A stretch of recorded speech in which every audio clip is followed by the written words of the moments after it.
fast did they throw when you were in high school? 82, maybe. So some guy was like 86, and that was like blowing it. Yeah, and that one guy that would sit there and touch 90 was like, oh, wow, right? You know, these kids in some of these areas, they see that a lot. So the velocity's gone up, you know.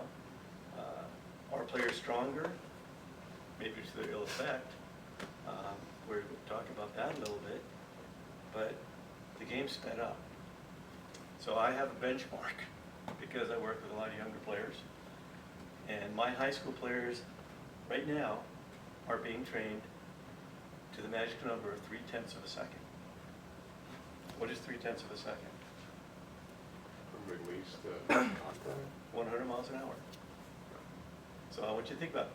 They have to compete at 100 miles an hour. You go down in the minor leagues now, guys at low A and high A are seeing 100 miles an hour 3-4 times a week.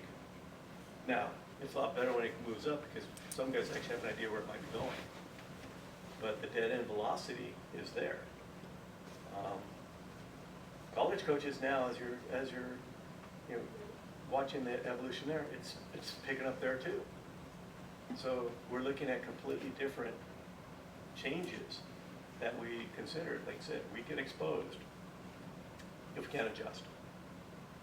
So when we think about being able to hit, we really have to think about being able to handle velocity, the highest velocity I'll face from that pitcher, and then we have to back up that line to where's this change piece at, what's going on with the spin, and be able to cover it.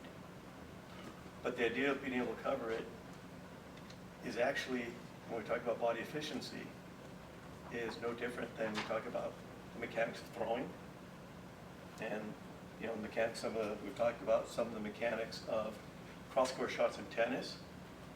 The one thing that I don't consider an overlay, and we have to be very careful of, and we're going to really get in depth, is golf.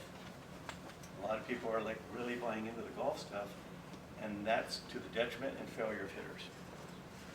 And that's on the record. And we'll understand that when we start looking at body movements and what we're going to try to do.